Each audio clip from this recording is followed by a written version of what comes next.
So everyone loves a Volkswagen Golf, whether it's for the sensible trim for your daily commute, or you just want to get the GTI version and blast down a back road in your hot hatch. But what if you're in neither camps and you have a family of 4, maybe a couple of dogs, or you're just a dad who doesn't want to buy a crossover or SUV? Well folks, I'm telling you, you have an option, and it's this 2019 Volkswagen Golf Sportwagen. So let's check it out.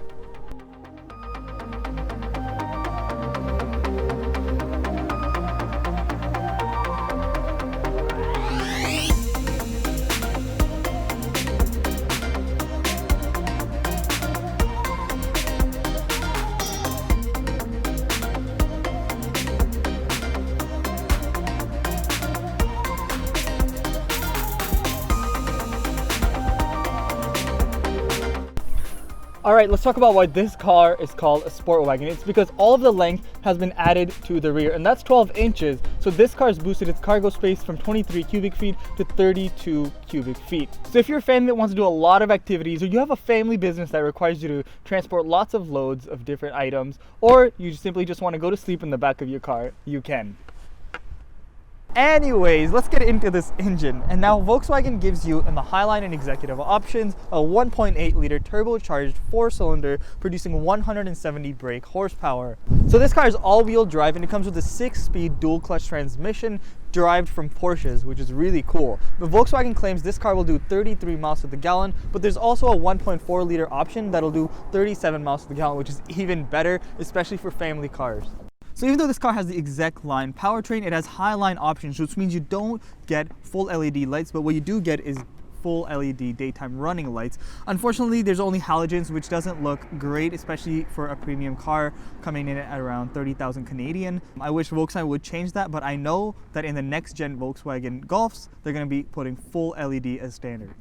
So let's talk about the interior of the Volkswagen Golf Sportwagen. Now everything seems up to the standards of Volkswagen. Of course, you can see a bit of Audi influence into this car. Really nice soft touch leather everywhere, a very nice steering wheel, heated leather seats, which is a nice added bonus. Now let me talk about all the safety features that come with this car, because I know it's very important to keep your family safe in a car like this. So it's got forward collision warning and automatic emergency braking, so it will detect and stop a front-end collision from happening. It's got pedestrian detection as well as rear cross traffic alert, so that when you're in a tight parking spot, it lets you know if there's a car coming on your left and right. It's got blind spot monitoring, of course, and adaptive cruise control, which comes really in handy on those long commutes. So all those safety features are controlled through this 8-inch touchscreen. It's got Apple CarPlay and Android Auto, which is a really nice bonus.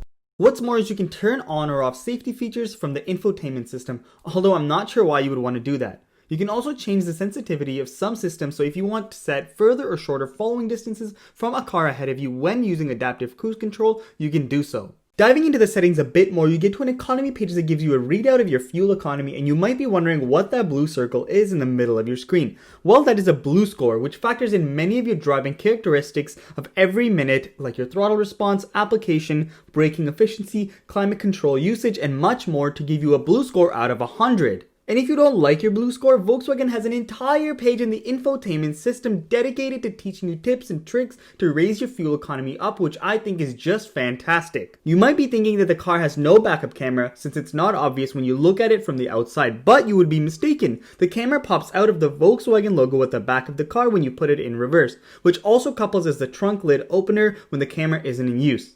The camera's resolution is fine, good, not great, but definitely not bad. However, it doesn't give you visual aids like tire tracks to show where you are reversing. Not that you would need them in this easily maneuverable compact wagon.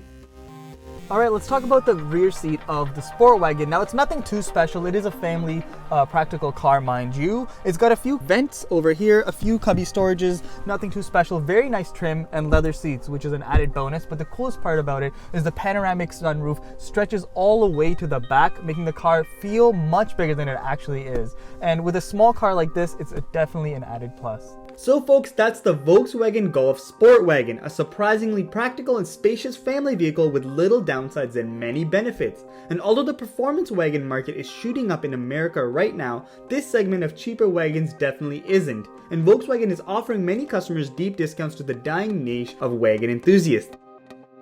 This is Mo Motors. Please don't forget to like, comment, and please subscribe, and I'll catch you guys in the next one.